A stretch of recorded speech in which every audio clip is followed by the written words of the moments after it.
This happened in the apartment I used to live in a few years ago. It was a cozy little 5-story building tucked away in a quiet residential area. At night, it was almost incredibly peaceful, with hardly any traffic, just the occasional rustle of leaves or the distant hum of a passing car. The perfect spot for someone like me living alone and craving solitude. The only drawback was I didn't really have a place to dry my clothes. I had a balcony, but there was only a rod outside of the window where I could hang my laundry. It faced the back of my building, overlooking a plain fence and some neighboring houses. Nothing out there but shadows, and as a woman living alone, I felt like it was kind of a safe place to live. At least, that's what I thought. One autumn evening, after a long day at work, I came home, took a bath, and started my usual routine, doing some laundry before bed. It usually took about an hour, so while I waited, I figured I'd treat myself. The full moon was especially bright that night, perfect for a little sake. It was Tsukimi, the moon viewing season after all. I opened the balcony doors, letting in the cool night air, and I settled in. As I looked up at the sky, I noticed something.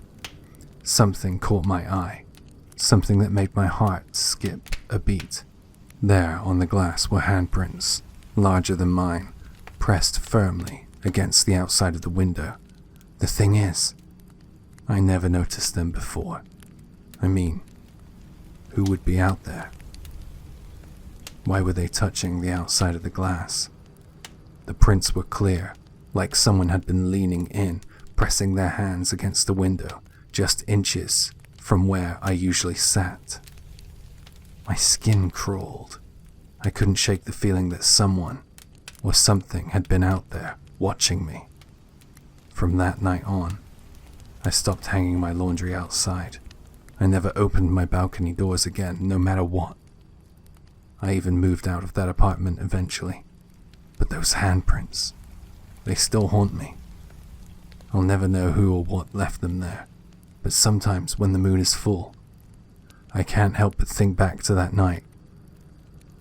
To think of all the times that I slept with the curtains open, with someone watching me all along. If so, what did they want? Maybe it's better that I never find out.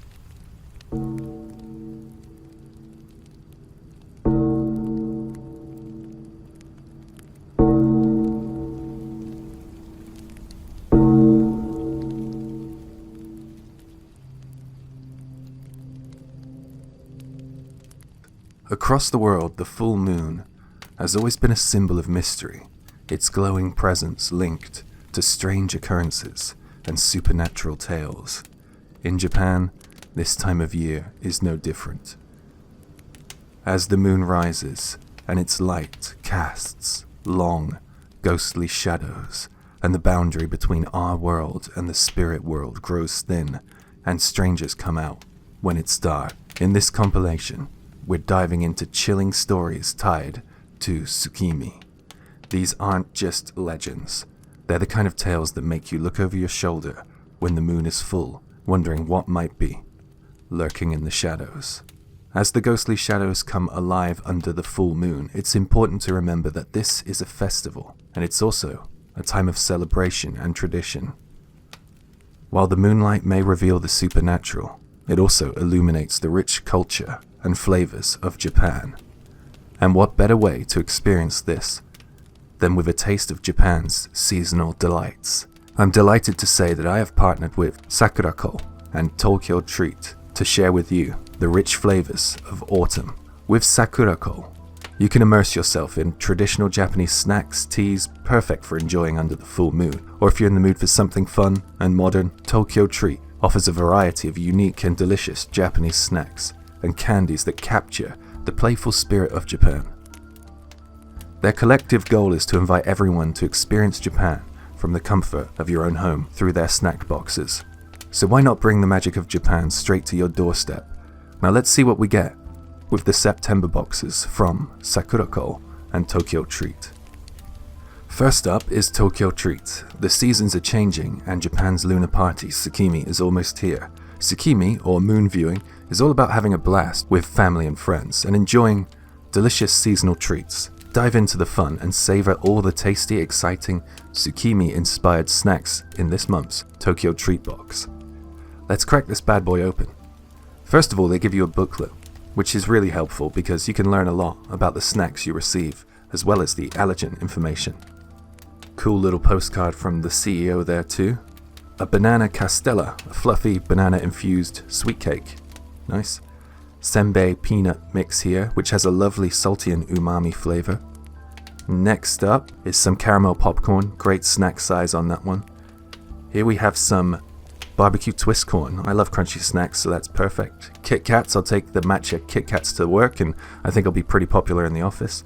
We got some sweet mini mochi candies, perfect during Tsukimi.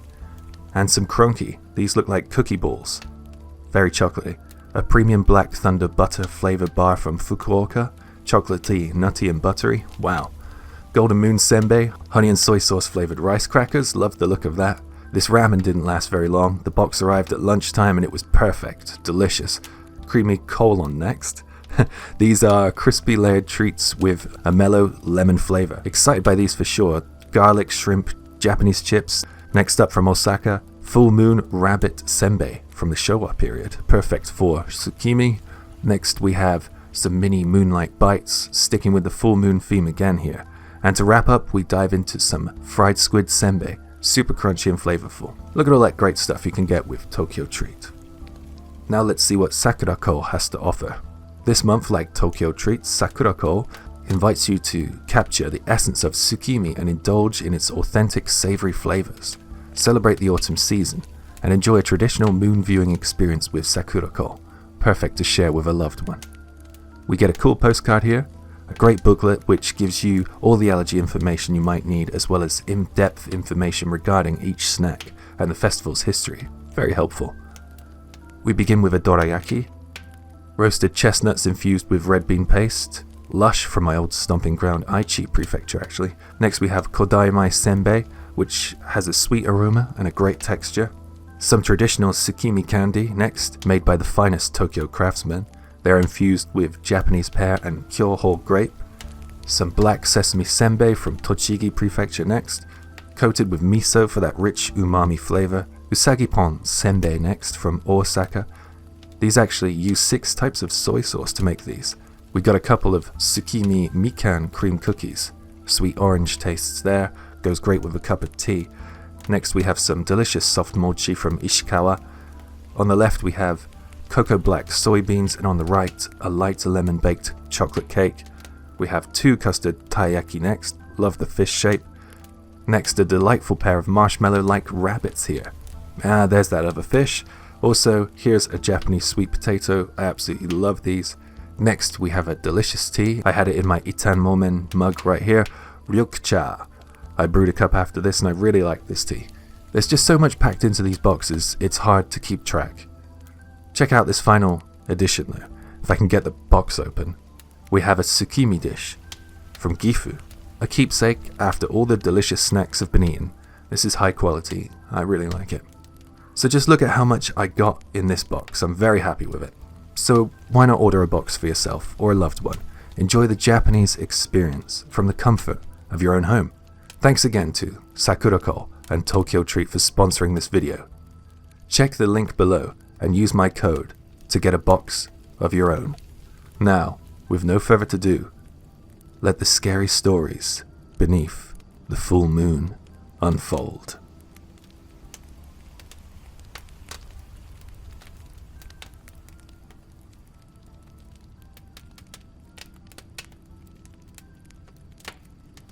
This happened when I was in middle school. Back then I was on the basketball team, so I often didn't get home until after 7 p.m. Because my house was in the opposite direction from everyone else's, I had to walk home alone. It didn't ever really bother me though. Well, not until that night. One late autumn evening, after another long day of practice, I was trudging down the mountain path as usual. The leaves were a deep crimson. The night air was crisp and biting. The sky was darkening faster now that it was almost winter. The moon hung in the sky ahead of me as I rounded a familiar curve in the road. Then something caught my eye, a white figure standing at the edge of the path. At first I couldn't make out what it was, but as I got closer, I realized it was a man, unnaturally tall and thin, dressed in white. He was standing with his back to me, half submerged in the ditch that ran alongside of the road.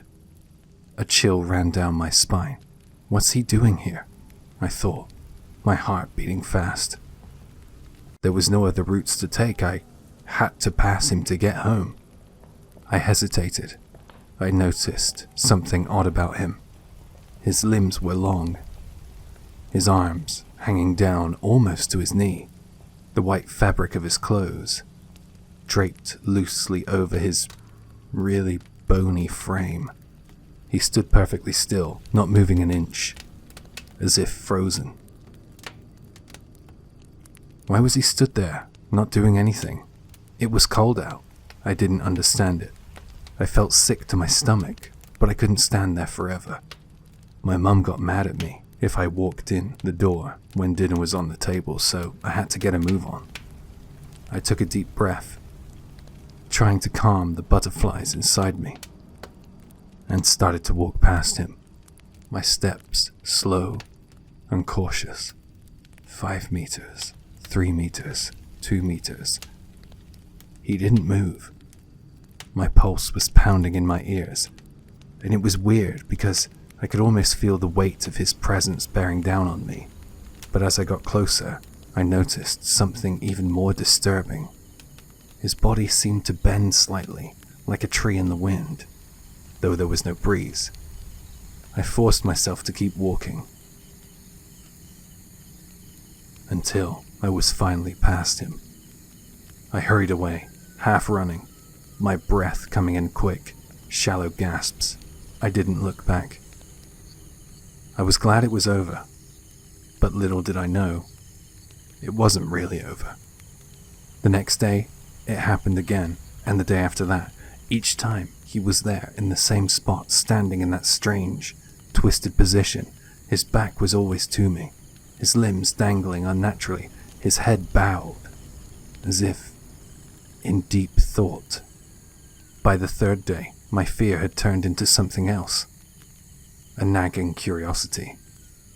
He hadn't done anything to me, no sudden movements, no threats. He just stood there, eerily silent. But why? What was the purpose? On the 4th day, I decided to take a closer look. I knew it was a bad idea, but the curiosity gnawed at me, demanding answers. I approached, and my heart was pounding harder than ever. It was tough for me, since I was a high school student, but I always thought I was kind of brave. I used to go for every challenge when I played basketball. I didn't ever worry about getting injured, so I guess it was a little like that. I just went for it. I forced myself to glance at his face. I wish I hadn't. He slowly turned his head, the movement smooth and unnatural, as if his neck was made of rubber. His face was pale, almost ghostly, with dark, hollow eyes that seemed to bore into my soul. And then he smiled, a wide, crooked smile that stretched his mouth far too wide. It honestly was like he was trying to mimic human expression, but didn't quite know how to. My blood ran cold. I turned and ran, sprinting as fast as I could, the sound of my footsteps echoing in the empty night. I didn't stop until I was safe inside my house, slamming the door shut behind me. The next time I had basketball practice, I dreaded going home, but I had no choice. Well, I could have asked my parents to pick me up, but I thought at the time that I would have to explain myself and maybe they would start babying me because I was scared to walk home alone. I just felt like I had to suck it up or be ridiculed. when I finally reached the spot where the man usually stood. He was gone, and relief washed over me in an awesome way. But it was quickly replaced by a creeping sense of dread. I had the sharp inclination that he was still in the area, as if he could be watching me from someplace nearby. Was he hiding, waiting for the right moment to strike? I should have asked my parents for a ride and swallowed my pride. Despite the bad gut feeling I had, I needed to know more. I approached the ditch where he had been standing.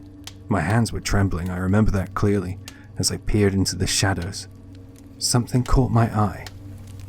Magazines, scattered across the ground. I picked one up, heart still racing at this point. The covers were strange, depicting muscular men in overly dramatic poses, their faces twisted into expressions of exaggerated masculinity. The titles were unfamiliar and bizarre. Rose Tribe, Sub, Samson. I felt a wave of nausea. The magazines were bizarre, but they didn't explain anything. If anything, they made the situation even more disturbing. I didn't know at the time, but they were, spicy men's magazines for men who like other men. I felt that they were deliberately left there for me to find, and that turns my stomach now I'm an adult. I dropped the magazines and stumbled back. Now the images on those magazines are still burned into my mind, and without another thought, I turned and bolted. I remember the sound of my footsteps again echoing as I ran. I didn't stop running until I was home. I never saw the man in white again, but the memory of that haunting smile that stayed with me ever since, a reminder of that strange, terrifying period of my life where the moon seemed full every night.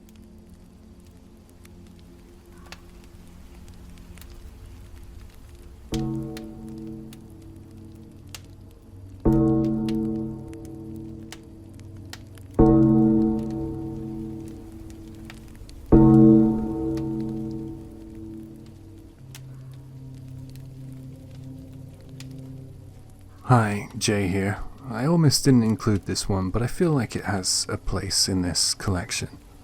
Just take it with a little pinch of shio. It's a cool little rumor, or urban legend. This story is about a strange and eerie experience that I had. Something that happened only once in my life, but has stayed with me ever since. When I was a kid, there was a small hill behind the elementary school that I attended. On that hill stood a shrine, well known in our local area. My friends and I often played there on our way home from school, usually engaging in games of hide and seek until the sun began to set. One particular day, as dusk fell and we gathered to head home, something caught our attention. Off to the side of the shrine's offering box, we noticed an old, traditional Japanese doll. A girl's doll, dressed in a kimono. We all huddled together, whispering things like, "That's creepy," trying to freak each other out. But I wanted to impress my friends and show them that I wasn't scared. So, without thinking, I picked up a stone and hurled it at the doll. To my surprise, my first throw hit its mark perfectly, right in the center of the doll's face. As if it was in slow motion, the doll's face cracked open, and the stone slipped inside, leaving a gaping hole where the face used to be. The sight of that dark, hollowed-out face made my heart skip a beat, made me shudder, and an overwhelming sense of dread washed over us. We all screamed and bolted out of there as fast as we could. Being kids, by the time I got home, I'd already started to forget about the whole thing. I settled in and watched some TV, had dinner and went to bed as usual. My mom and I shared a room. We'd always sleep next to one another since it was just the two of us in our small house. I must have fallen asleep pretty quickly because the next thing I knew, I was being awakened by a soft, almost whispery voice. Hey. Hey. Hey. It was my mum's voice, or at least it sounded like it was hers. She was lying beside me, turned away, but I figured she was trying to get my attention. Half awake, I mumbled, "What is it, Mum?" But she didn't answer. Instead, she kept whispering, Hey. Hey. Hey. without moving. A chill ran down my spine. Something about the way she kept whispering felt really off. I was starting to get scared. I reached out and shook her shoulder, a bit harder this time. "Mum, what is it?" She softly groaned, almost as if she was in pain, and then she rolled over to face me. At that exact moment, there was a loud, startling bang. A sound like something heavy crashing into her face. Bam! My mum's face, it changed. Her hair and the outline of her face was still the same, but her features caved in, just like that doll's face had earlier. The center of her face was gone, leaving a dark hole where it should have been. And from that hollow space, I heard a voice. This time not my mum's, but something else, saying, What are you gonna do with this? I didn't have time to process what was happening or what the words even meant. I blacked out. The terror was too much for my mind to handle. When I woke up the next morning, everything was back to normal. The sun was shining through the window, and I could hear the familiar sounds of my mum in the kitchen, making breakfast, just like any other day. I sat up, my heart still racing. I couldn't tell if what had happened was real or just some horrifying nightmare, but deep down, I had the feeling that the doll from the shrine had something to do with it, that it had come back angry and somehow invaded my dreams, or worse, my reality. Even now, when there's a full moon, I can't help but think about that night. The way the moonlight shone through the windows, casting long shadows across the room, the whispers in the dark, and that awful, hollow face. I haven't been back to the shrine since, and I don't think I ever will.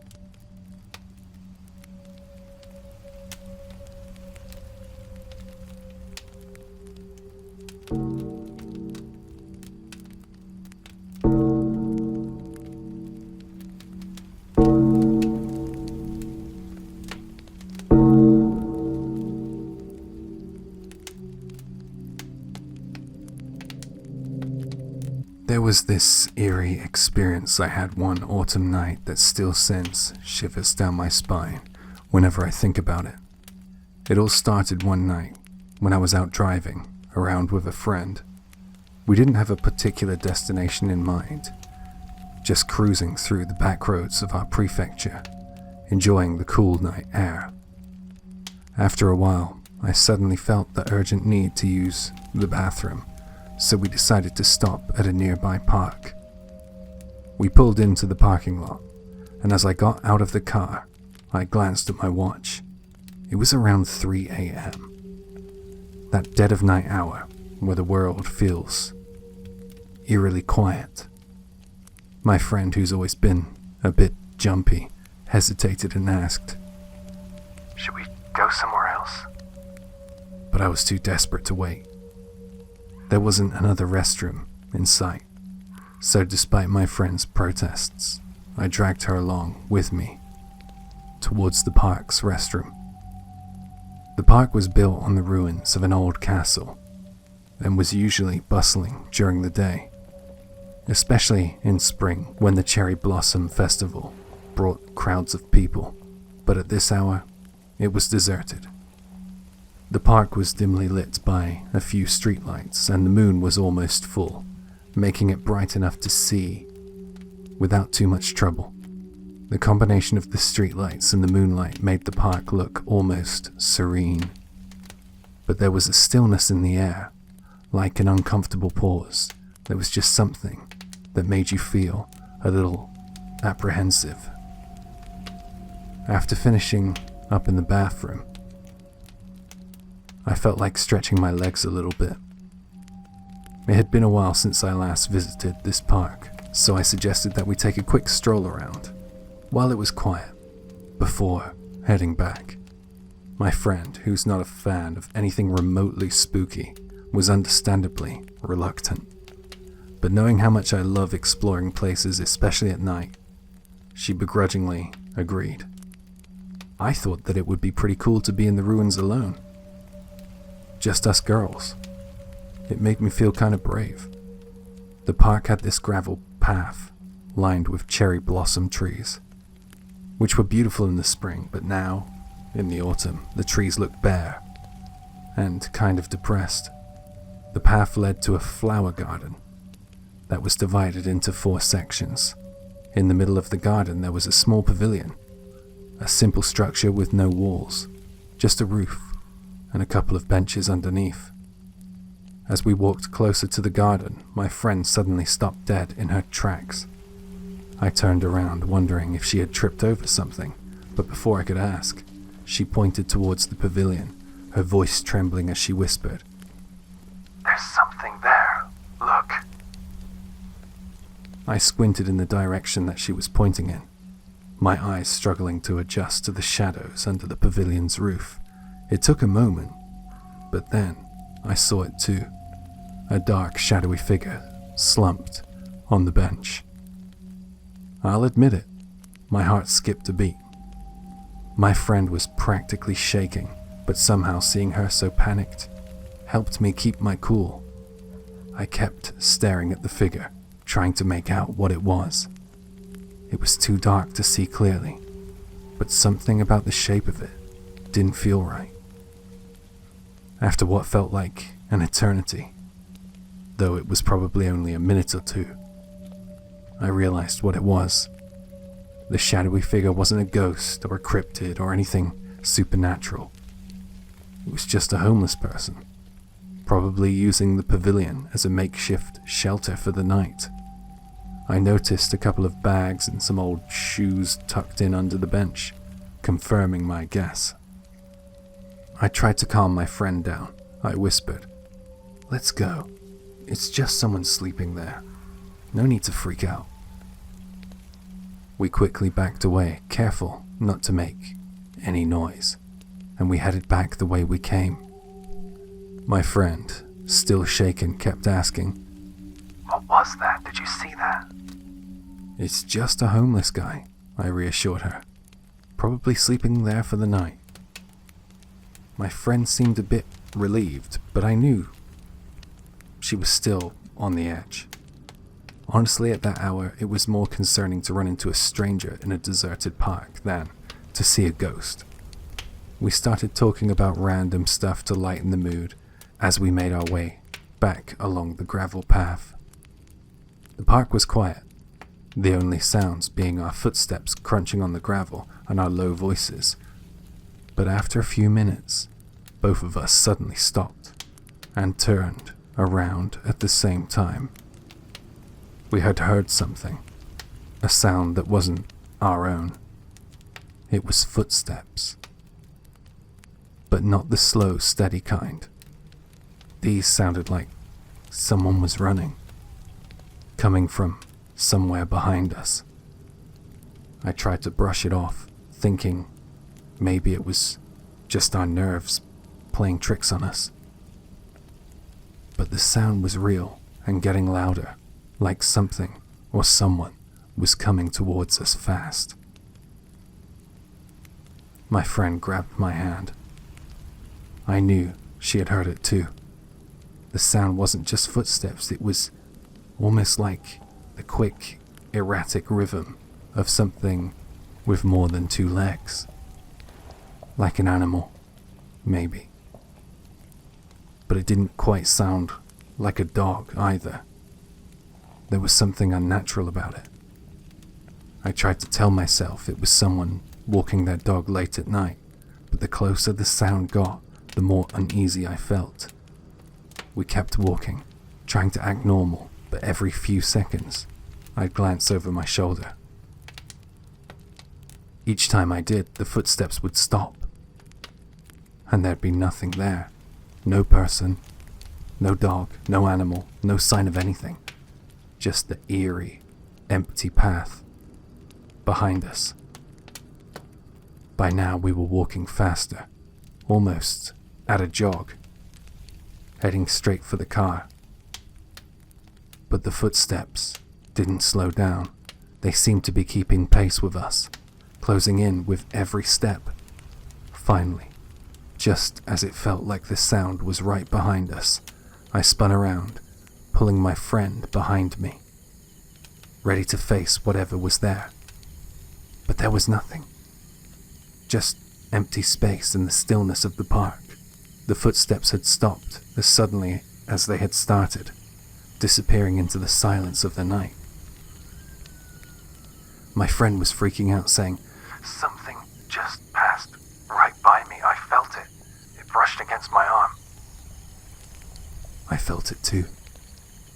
A cold shiver running down my left side, like something had walked right through me.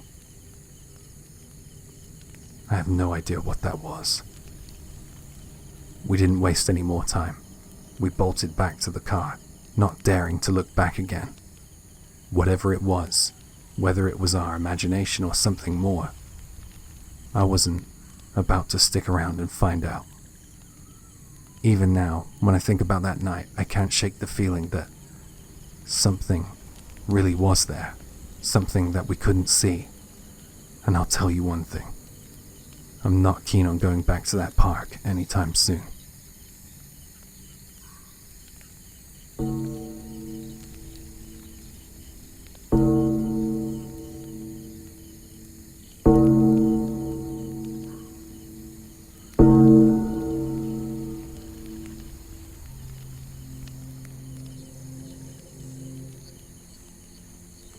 There was this weird rumor that floated around my high school.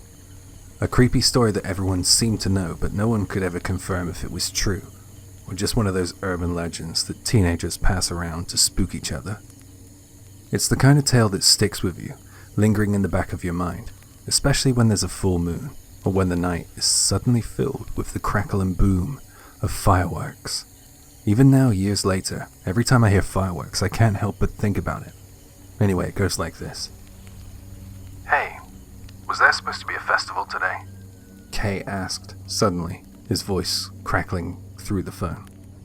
Kay and Jay were both in their final year of high school, struggling with the pressures of exams and the looming future that awaited them after graduation.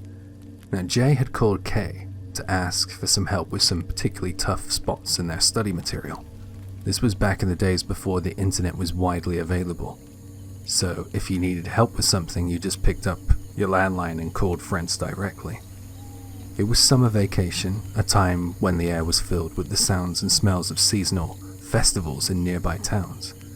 But in the quiet town where Jay and Kay lived, the annual festival was traditionally held at the end of August, not earlier.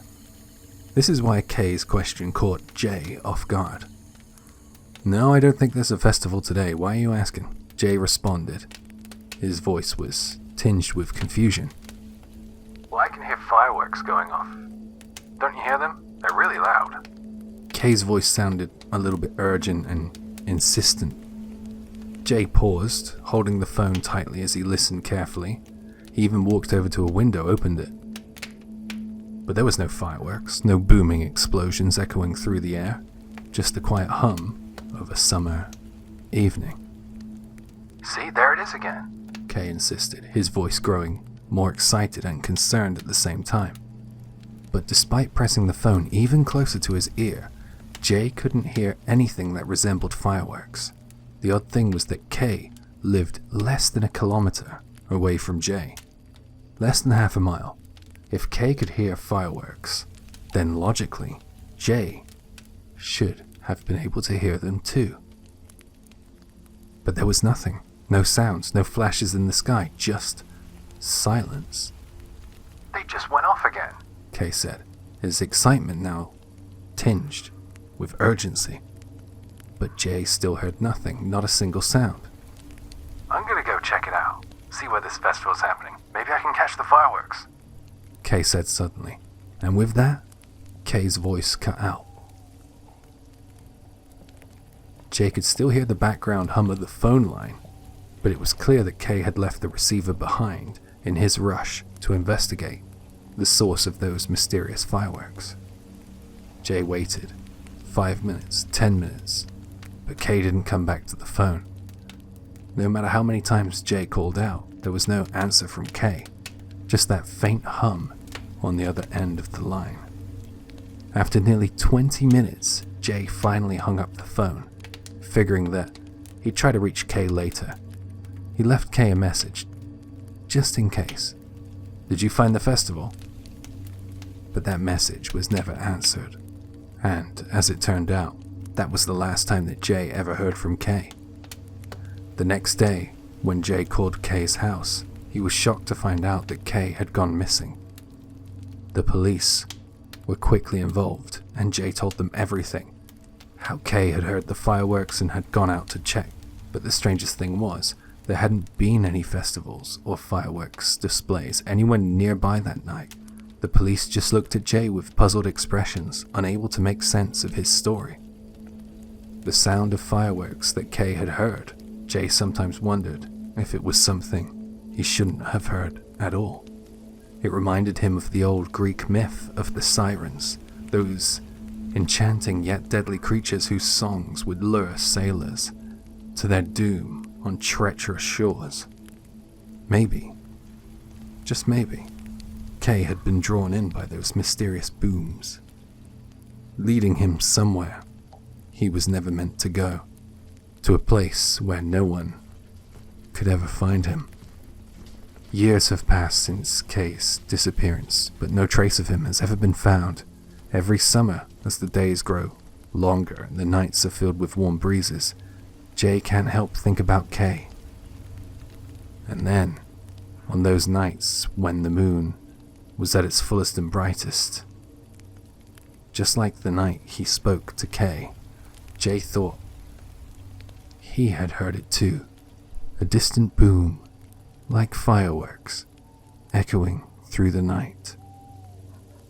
Was there supposed to be a festival tonight? The question lingered in the air, unanswered. And now, every time I hear fireworks, I get a little nervous.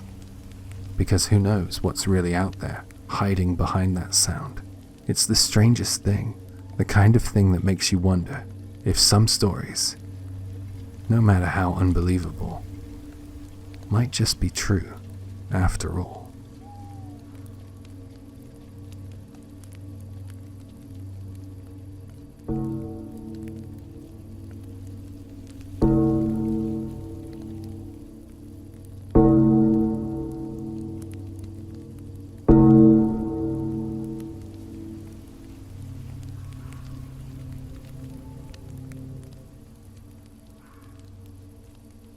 It was May 22nd, 2022, when I had an eerie experience during a night of fishing that I just can't shake off. So, there I was, night fishing by the breakwater. For those who might be unfamiliar, breakwaters are man-made coastal structures that are popular with anglers because they can be good places to fish.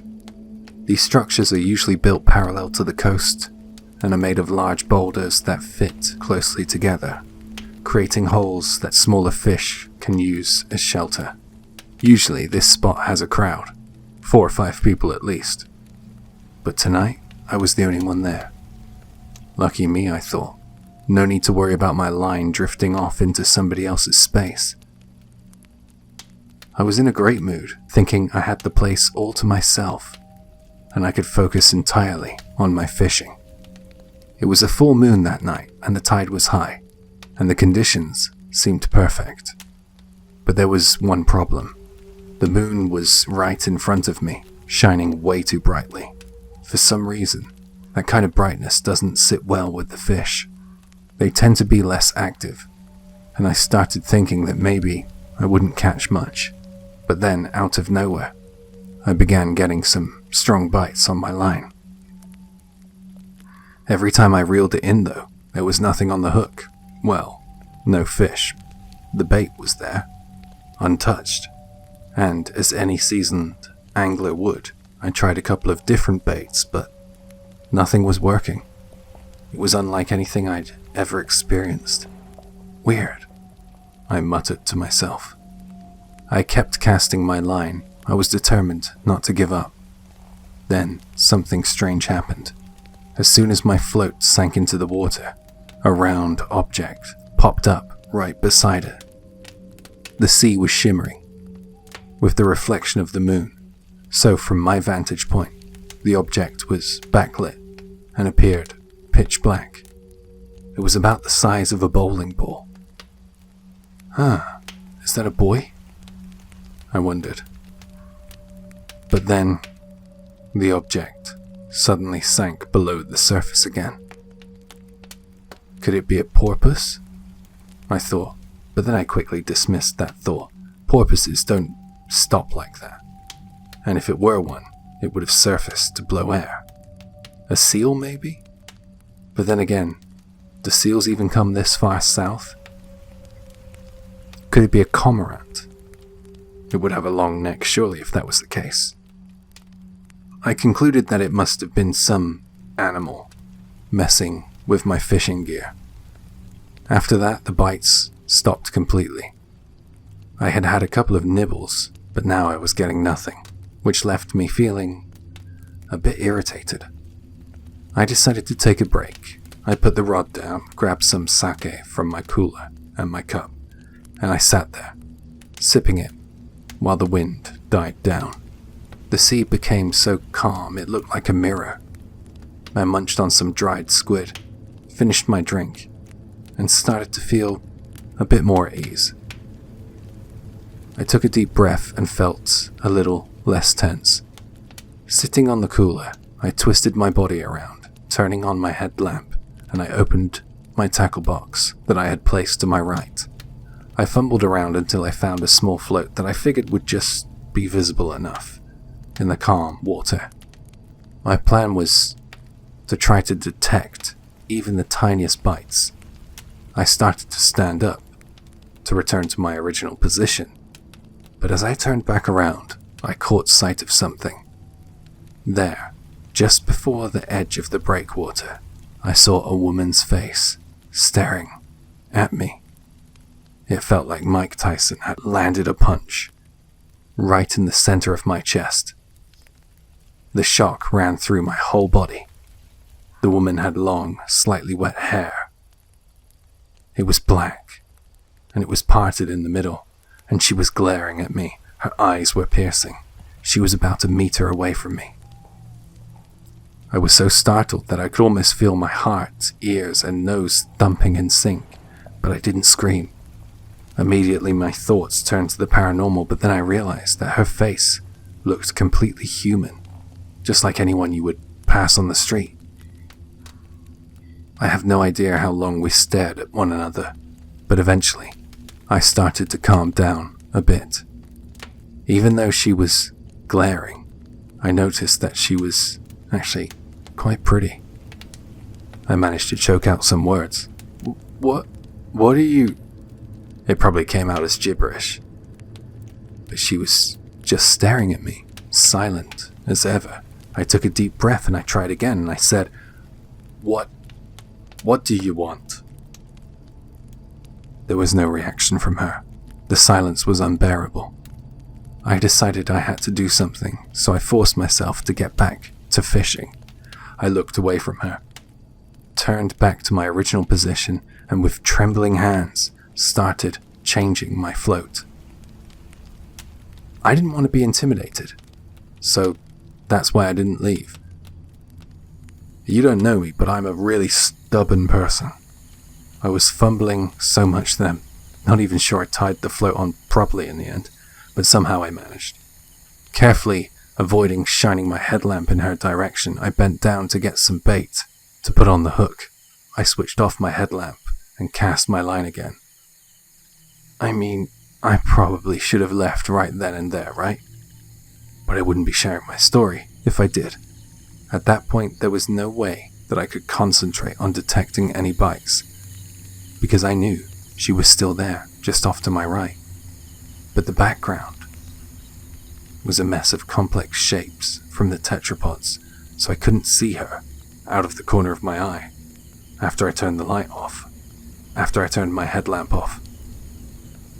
So therefore, my only option was to ignore her and just try and wait her out. Surely, there would be nothing in it for her to be hanging around by the sea watching me fish in the dark, right? A little while later, my float suddenly plunged under the water. I jerked the rod to set the hook, but once again nothing. I turned on my headlamp, grabbed the dangling line and shone the light towards my bait box. But the whole time I had my headlamp on, I was too distracted by the thoughts of that woman. I just couldn't help it after a while. I nervously let the beam of my headlight sweep towards where she had been. She was gone. But then I felt something behind me. I stiffened up. I heard 2 tiny, soft footsteps behind me. I forced myself to keep looking straight ahead, and then I hurriedly packed my gear up and moved to the end of the breakwater. In hindsight, I should have just gone home. But I'd been fishing in this spot for so many years that it never occurred to me to leave, even with everything going on. Also, the stubbornness. What did she want with me? What the hell was she? Was she some kind of crazy person? How could she just suddenly disappear? She was a meter away from me a moment ago, and then she's behind me? Is she a ghost? I was trying to stay calm, but my nerves were all over the place. I kept pulling out random items from my tackle box, putting them back, picking up my rod, setting it down, opening and closing the bait box, anything to distract myself. Finally, I managed to bait the hook, and I was about to cast my line again. As I moved my gaze from my hands to the sea, there she was. She was still there. Only the upper part of her face was visible from the edge of the breakwater, glaring at me. She was in the water, peering up at me with eyes that fathered no emotion, staring blankly like the creatures of the deep do. "She's back," I immediately yelled, almost crying at this point. "Please, just stop." Tears welled in my eye. I had this intense feeling of sadness. Still, the woman didn't react to anything I did. "What do you want? Are you stuck here? In this world? I can't help you. I can't do anything for you." With a sniffle, I reached into my cooler, pulled out my sake, and hesitantly placed it in front of her. "Would you like some sake?" I asked. She continued to glare up at me, her expression unchanging. I slowly lowered my hand and placed the cup in front of her, jumping slightly when I did so. "You want some dried squid too?" I offered, holding out the open bag and placing it next to the sake. "I don't have any spiritual powers. I've never seen anything like this before. Why are you here? Please, just go away." As I pleaded with her, tears streaming down my face, she slowly drifted away from the edge of the breakwater and slipped beneath the water. I remained frozen for a while, paralyzed with fear, before finally daring to stand up and peek over the edge of the breakwater. Nothing was there. The waves gently lapped against the breakwater, making soft, splashing sounds. I quickly grabbed the sake that I had left out in front of me, opened it, took a big gulp, but immediately started choking. There was no flavor. It was definitely alcohol, but it didn't taste like sake. I started chewing on the dried squid, but even that had no flavor. Frantic, I grabbed the other bottle of sake from my cooler and drank it down in one go, the sound of my slurping echoing in the night. After that, the fishing picked up. I started catching fish after fish, but my mind was elsewhere. I was just going through the motions like a zombie, silently working until it started to get brighter. The full moon was gone and the early rays of sunlight were here. The woman never appeared again, after that night, but sometimes I still feel her presence. On those nights when I see ripples near my float, I know she's close. I always offer her some sake and some dried squid when that happens. And you know what? Those nights always end with a great catch.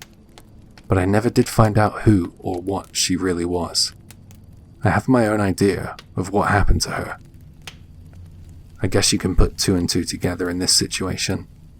Something might have happened to her out here on the breakwater. Maybe she is still out there somewhere at sea, lost, below. That breaks my heart. I say a little prayer for her, before and after I fish there. I have mixed feelings about it all, but I guess I'm kind of glad I experienced what I did.